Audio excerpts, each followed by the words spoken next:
Imagine being taught to see yourself as a problem God needed to solve. For many of us, especially those of us who grew up around church or religious language, that message was not always stated directly, but we felt it. We learned that the most important thing about us was our sin, our failure, our disobedience, our need to be corrected, saved, forgiven, or made acceptable to God. And yes, being human is messy. We hurt people, we act out of fear, we live below our wisdom, we lose our way. But I wonder what happens when we stop making brokenness the starting point of the human story. What if Genesis begins somewhere else? Before shame entered the story, there was goodness. Before failure entered the story, there was blessing. Before anyone was hiding from God, humanity was made in the image and likeness of God. So today, I want to explore a different starting point. What if the deepest truth about you is not that you are broken, but that you carry something sacred? And what if transformation is not about trying to become worthy of love, but learning how to live from the worth that was already placed within you?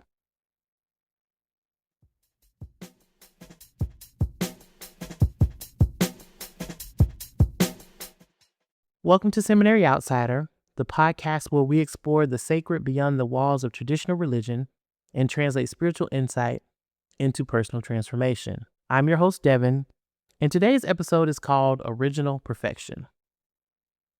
I want to be transparent. As this podcast continues, you will notice that we will often spend time with the Bible. Not because it is the only sacred text worth reading, and not because I believe it belongs to one narrow interpretation, but because it continues to be my primary spiritual text.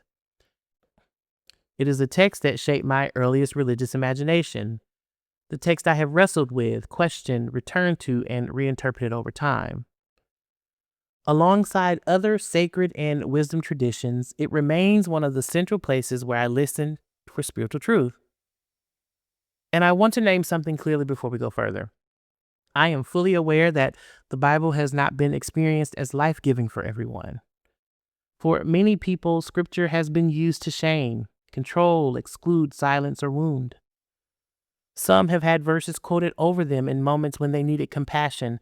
Some have been taught to read the Bible through fear, punishment, hierarchy, or rejection. Some have had their identity, body, questions, desires, or belonging placed on trial through someone else's interpretation of the text. So when I bring the Bible into this space, I am not asking anyone to ignore that history. I am not asking anyone to pretend that harm did not happen. And I am not interested in using Scripture as a weapon or as a tool for spiritual superiority. What spiritual metaphysics offers us is a different way of reading. It invites us to look beneath the surface of the story and ask what it reveals about consciousness, transformation, divine reality, and the soul's journey towards wholeness. In this approach, biblical stories are not only events to be studied from the outside, they can also become mirrors that help us understand what is happening within us. So when we talk about Genesis today, I am not primarily interested in debating creation timelines or arguing whether the story should be read literally or symbolically. Those conversations have their place, but they are not our focus here. I am more interested in what Genesis reveals about the spiritual process of becoming.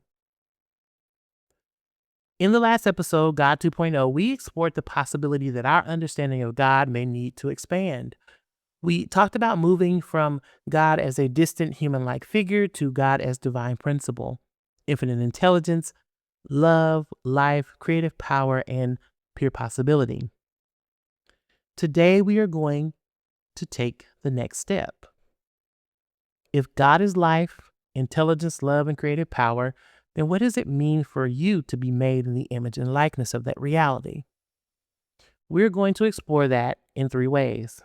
First, we will look at the very familiar biblical phrase, "let there be light," as the beginning of awareness. Then we will look at the 6 days of creation as a practical blueprint for manifestation and personal transformation. And finally, we will talk about the garden within and what it means to reclaim the original image beneath shame, fear, and false identity. So, take a deep breath, settle in, and let's begin.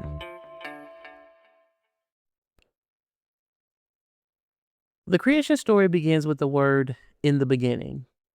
Most of us were taught to hear that as a reference to the beginning of time, the beginning of the universe, or the beginning of the physical world.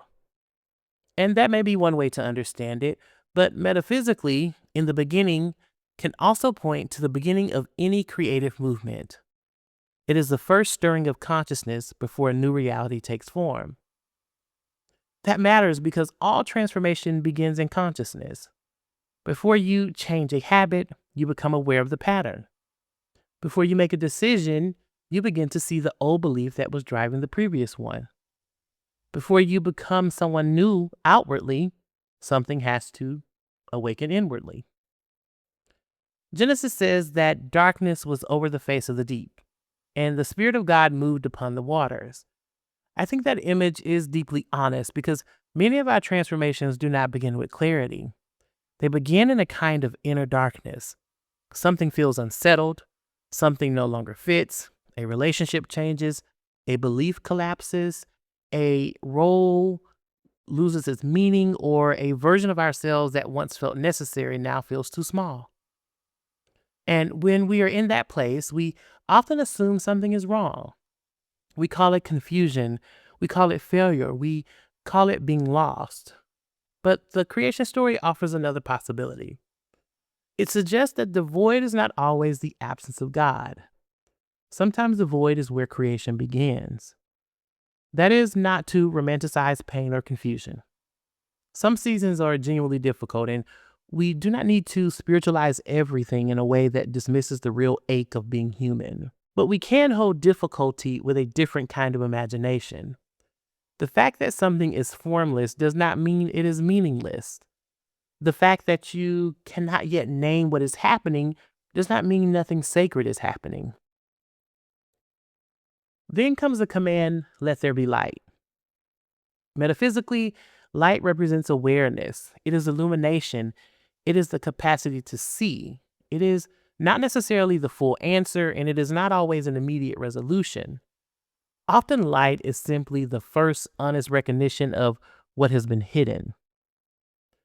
In coaching, this is often where the deepest work begins. A person may come in wanting to change a behavior, make a decision, or reach a goal, but underneath the surface, there is usually a belief, a wound, or an inherited story shaping what feels possible. Light comes when they begin to see that story differently. Someone might realize, I'm not actually lazy. I'm exhausted from trying to prove myself.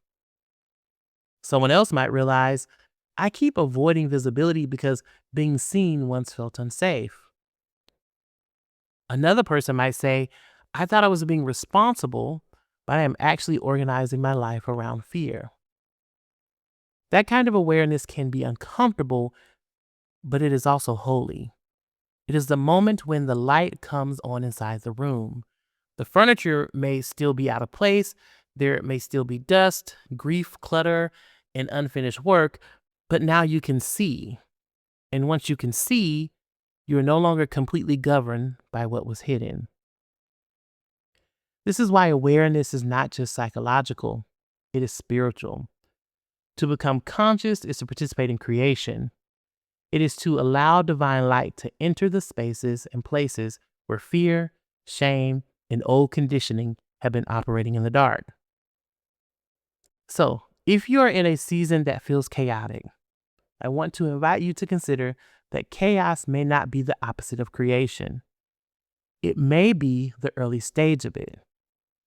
The deep may feel uncertain, but Genesis reminds us that spirit moves over the deep before form appears. Something sacred can be present even before something clear has emerged. The practical question is this: where in your life are you being invited to let there be light? Not where are you being asked to fix everything today, not where you are supposed to have a perfect plan, but where are you being invited to see more truthfully? Maybe the light is telling the truth about a desire you have minimized. Maybe it is noticing a pattern you have outgrown. Maybe it is admitting that a version of God, success, family, or identity that once shaped your life can no longer hold the person you are becoming. That is where creation begins. Not with perfection, not with certainty, with light.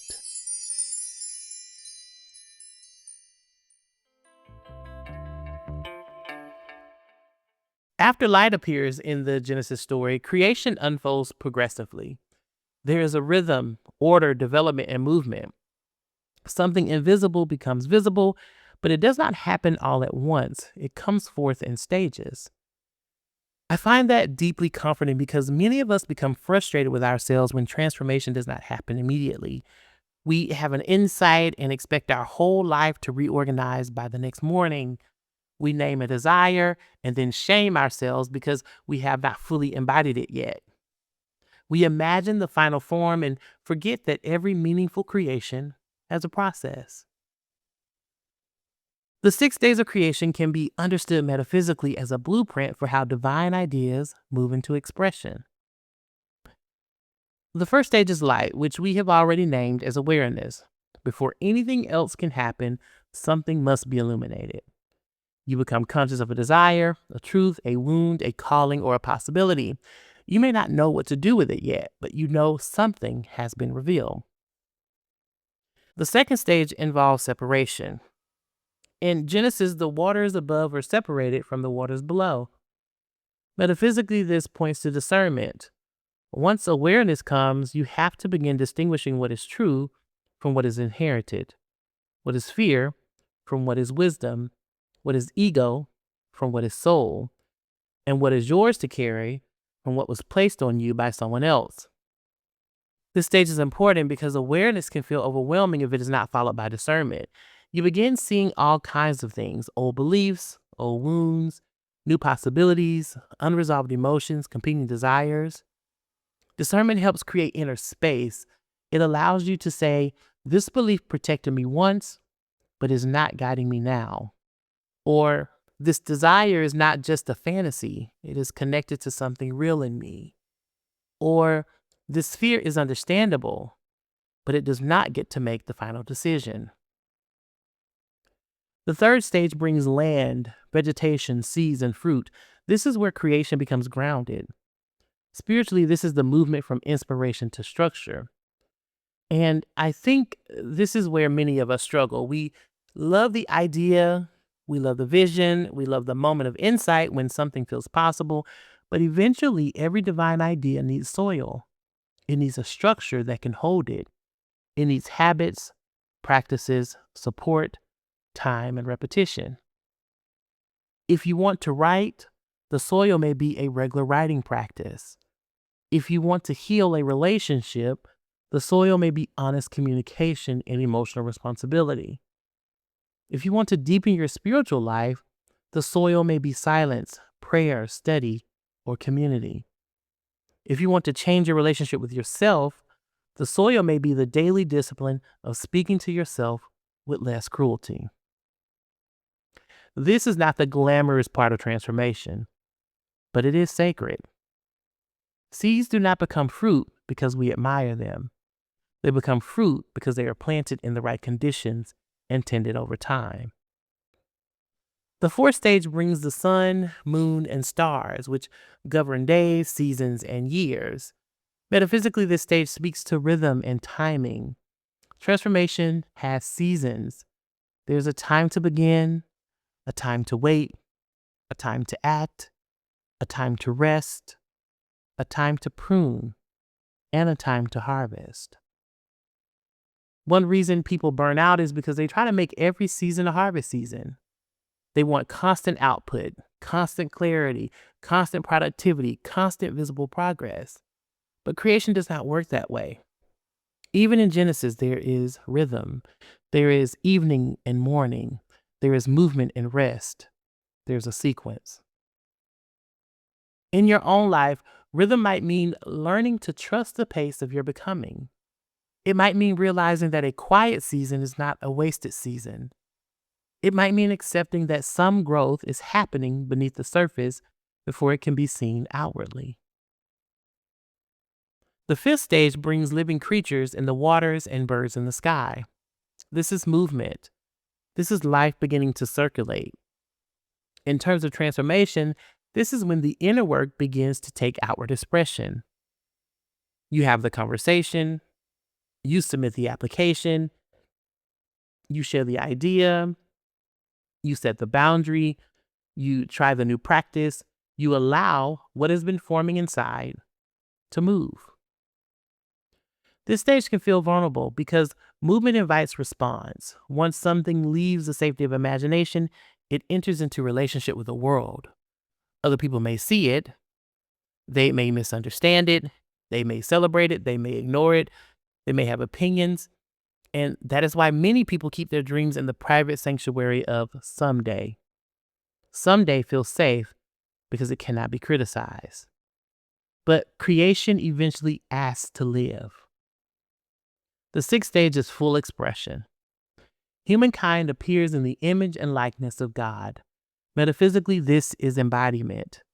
The divine idea takes form as lived reality, not as perfection, but as expression. It is one thing to believe you are worthy. It is another thing to make choices that reflect your worth. It is one thing to say you trust God.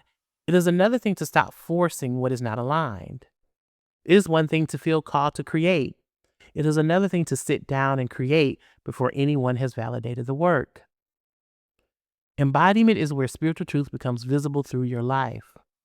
It shows up in your decisions, your boundaries, your relationships, your work, your rest, and the way you respond when old fears are activated. And then comes the seventh day, rest. Even though our main focus is on the six movements of creation, we cannot ignore that the story culminates in rest. Rest is not a reward for exhaustion.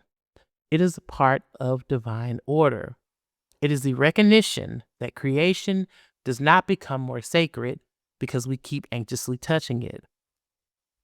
Sometimes the most spiritual thing you can do is stop striving long enough to let what you have planted breathe. So, if you're in the process of creating or changing something in your life, you might ask yourself, what is being illuminated? What needs discernment? What structure does this need? What rhythm must be honored? Where is movement required? What would embodiment look like? And where am I being invited to rest? That framework can be applied to almost anything. A business, a relationship, a spiritual practice, a leadership goal, a healing journey, or a new identity that is trying to emerge. The invitation is to honor the process instead of shaming yourself for not being at the final stage. You may be in day 2, discerning what is true, while criticizing yourself for not living day 6 yet. You may be in day 3, building structure quietly, while wishing you had more visible fruit. You may be in day 4, learning rhythm and mistaking the slowness for failure. But creation has order, and so does transformation.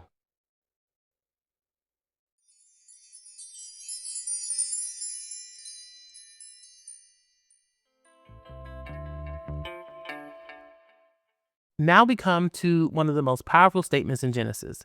Humankind is made in the image and likeness of God. That phrase is so familiar that it is easy to move past it quickly, but if we take it seriously, it changes everything.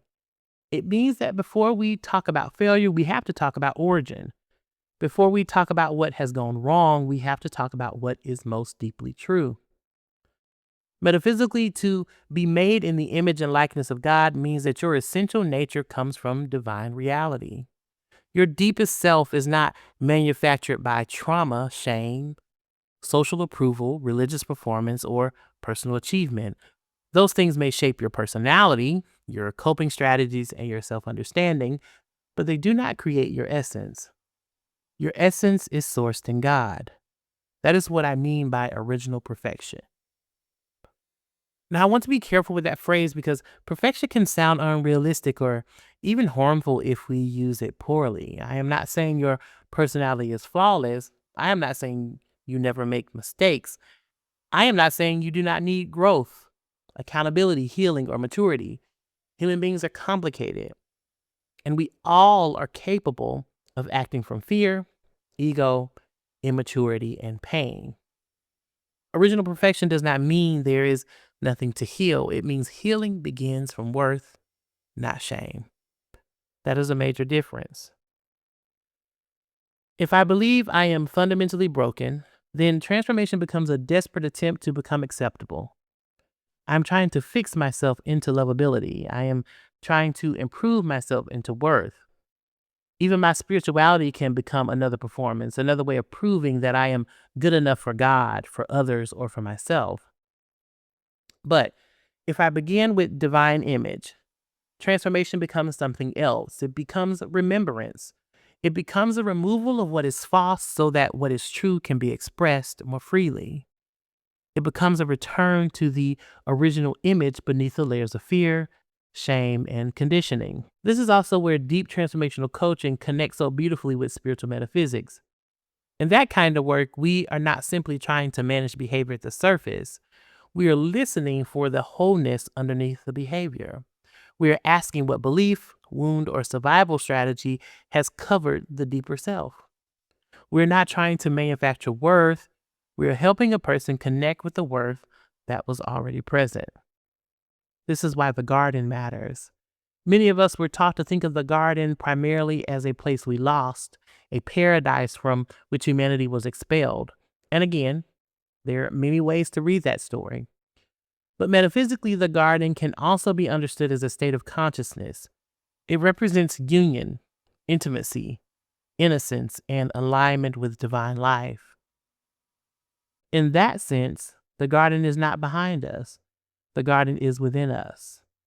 It is the consciousness we return to whenever we remember that we are not separate from God, from life, from love, or from our own sacred nature. Exile, then, is not a punishment. It is the experience of forgetting who we are, forgetting that we are sourced, forgetting that we are loved, forgetting that shame is not our original language. And if we are honest, much of life is shaped by forgetting. We forget our worth, so we chase validation. We forget our connection, so we protect ourselves from intimacy. We forget our creativity, so we wait for permission. We forget our divine image, so we shrink ourselves to fit systems, relationships, and identities that cannot hold the fullness of who we are becoming. But every now and then, something in us remembers. A conversation opens us, a prayer softens us, a moment of silence brings us home, a truth lands in the body, a decision feels aligned in a way we cannot fully explain. In those moments, we are not becoming someone entirely new, we are touching something original. This is why the not enough narrative is so powerful and so damaging. It does not only affect confidence, it affects identity. If I believe I am not enough, then almost everything becomes a proving ground. Work becomes a way to prove I matter. Relationships become a way to prove I am lovable. Spirituality becomes a way to prove I am acceptable. Service becomes a way to prove I am useful. And the painful thing is that a person can spend an entire life trying to prove something that was already true. Original perfection interprets that cycle. It says that the wound is real, but it is not ultimate. It says the conditioning shaped you, but it did not create your essence. It says shame may be loud, but it is not the voice of God. It says you do not begin with deficiency, you begin with divine image. From that place, growth is still necessary, but it has a different energy. You're not growing because you are defective. You are growing because the truth in you wants fuller expression. You're not healing so that God will love you. You're healing because love is already present and wants more room to move. You're not becoming worthy. You're learning to live as someone who already is. Practically, this changes how we relate to ourselves. When a pattern appears, we do not have to begin with condemnation. We can begin with curiosity. Instead of asking what is wrong with me, we might ask, what part of me learned that this was necessary? Instead of saying, I am broken, we might ask, what belief is blocking the expression of my wholeness? Instead of asking, how do I earn love? We might ask, what would I choose if I trusted that love was already the ground beneath me? That does not remove responsibility. In fact, it deepens responsibility. When you believe your life is an expression of the divine, you cannot keep treating yourself carelessly. You cannot keep betraying your soul and calling it humility. You cannot keep making fear the architect of your future. Remembering who you are eventually asks something of you. It asks you to live differently, not perfectly, differently, more honestly, more lovingly, more consciously, more courageously. So maybe the question is not, how do I become worthy? Maybe the better question is, what would change if I trusted that worth was already true? What boundary would you set? What dream would you stop apologizing for? What spiritual language you release? What part of yourself would you welcome home? What kind of life would become possible if you stop beginning your story with shame? That is the garden within. Not a fantasy of a life without difficulty, but a consciousness of union. A way of remembering that beneath everything you have survived, beneath everything you have inherited, beneath everything you have been told you must become, there is still an original image. And that image has not been destroyed. It is waiting to be remembered.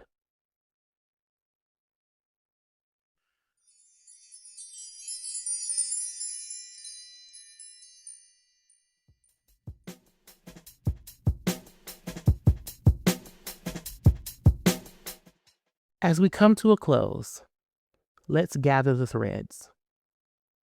Today, we explored original perfection as a spiritual starting point. Not perfection as flawlessness and not perfection as denial, but perfection as divine origin, sacred worth, and the original image of God within us. We begin with let there be light, understanding light as awareness. We considered the possibility that the chaos or confusion we experience is not always failure. Sometimes it is the beginning of a new creation. Then we looked at the 6 days of creation as a blueprint for transformation: awareness, discernment, grounding, rhythm, movement, and embodiment. That process reminds us that becoming has order, and we do not have to shame ourselves for being in the middle of it. And finally, we reflected on the garden within and the image and likeness of God. We considered what it means to begin our story not with shame, but with sacredness. So here's the question I want to leave you with. Where have you been trying to fix yourself when you may actually be invited to remember yourself? And what would it look like this week to make a choice from original perfection rather than inherited shame? If this episode resonated with you, I invite you to subscribe to Seminary Outsider wherever you listen to podcasts. And if you know someone who is rethinking old religious ideas, healing from spiritual fear, or trying to bridge sacred wisdom with real personal transformation, share this episode with them. I'm Devin, and this has been Seminary Outsider, the podcast where we explore the sacred beyond the walls of traditional religion and translate spiritual insight into personal transformation.